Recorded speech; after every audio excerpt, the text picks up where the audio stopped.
Am I the a-hole for not giving my SIL time to find alternative childcare before refusing to watch her son anymore?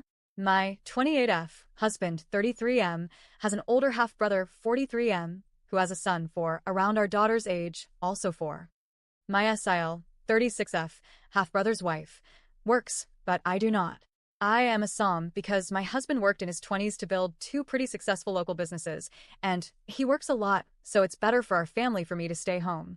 We also have a farm, so we have lots of land, and it's basically a kid's dream. My BIL and SIL spent their 20s traveling, so they don't really have their finances in order. They both work and struggle to make ends meet. My husband helps them a lot, but he gets burnout helping them with things, so he generally keeps his distance. He has tried to stay completely out of this issue. At first, I felt bad for my BIL/SIL, so I offer to help them with childcare with my nephew. I do this for free. They don't pay me anything to watch him. And it was great at first because my daughter had someone to play with while I took care of farm and house chores. I quickly realized my nephew is not being parented well. I get that they both work, but they overindulge him to a point that is kind of ridiculous. He thinks everything is negotiable. No doesn't mean no. It means scream about it until the adults relent. He cries and screams when he doesn't get his way. He tests boundaries all the time and constantly tries to push against them. I see that his mother encourages this behavior. Every time he is upset, she tries to negotiate with him and usually just gives him what he wants but says, "We'll talk about it later at home when he's calmed down." I roll my eyes at this because I just know it isn't true. They don't address anything with him. I know because I spend every weekday with him and I feel like I'm constantly having to reparent him. For instance, one huge issue is they have taught him he does not have to share. If he doesn't want to share a toy, he doesn't have to. This causes a lot of problems at my house. My rule with my daughter is if you want to hang out with your friends, you have to share. We put up toys that she genuinely doesn't want to share, but it's like 2 plush toys that are special to her, not all of her toys. Her dad and I have made it clear to her that we buy her toys to share, not to hoard. I expect the same thing of my nephew, and I have made this clear to him as well. If he brings a toy to my house and he doesn't want to share, I confiscate the toy so no one plays with it, and then I give it to his mom telling her not to let him come back with it. She has always had an issue with how I handle sharing.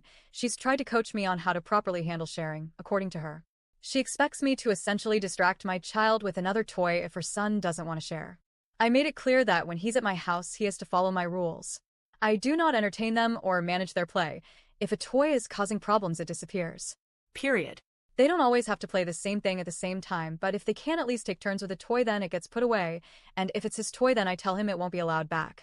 I have preemptively confiscated toys that I've previously said were not allowed back when I've seen that he has them again. I used to give him second chances, but I quickly learned that it was just teaching him he could undermine my authority. His mom, however, constantly tries to undermine my authority. Once a week I take them to the park. It's about a quarter mile down the road from our house, so I make the kids walk or ride their scooters or bikes. My nephew is lazy and always wants to be carried or pushed. I give a firm no, and he cries. But then his mom messaged me saying, "Son doesn't want to walk to the park anymore, so we came up with a plan. Why don't you take them to the water park, that way you all can drive, and I'll leave you his car seat."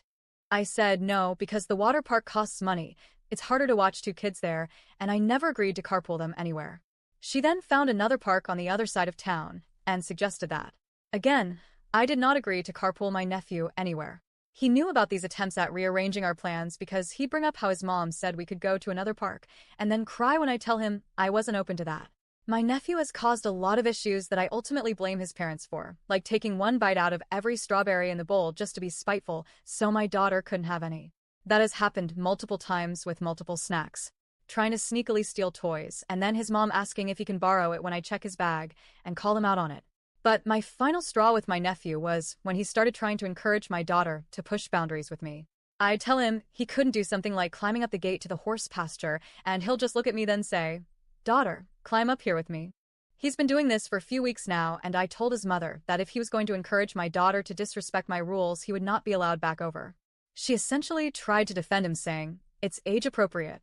She really just brushed it all off. Well, it happened again yesterday. We were baking cookies, and he decided to throw chocolate chips across the room.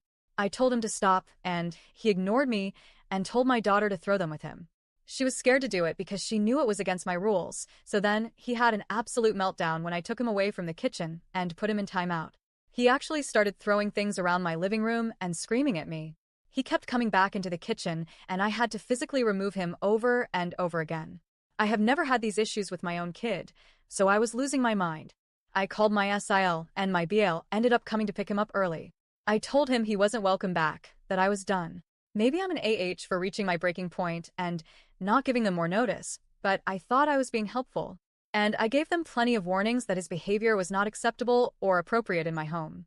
I gave advice on how to parent a little better. Maybe that makes me an AH, since he's not my kid, but I don't know. I told her he wouldn't be allowed back multiple times, but this time I mean it. My SIL thinks I'm an AH because I refuse to acknowledge that our children are just different, and he's not a bad kid, he just has a different temperament than my daughter. I don't think he's a bad kid. I think he's always been allowed to misbehave, and he's been taught that if he has a violent screaming and throwing meltdown, then he'll get his way. She's mostly mad, saying that she doesn't have time to figure out what she's going to do with him, and she wants me to finish off the week. I just simply have reached my limit and do not want to continue watching him, even for just a few more days. So, am I the a-hole for not giving them a week to find another childcare option? Should I have given them more notice/time, or am I justified?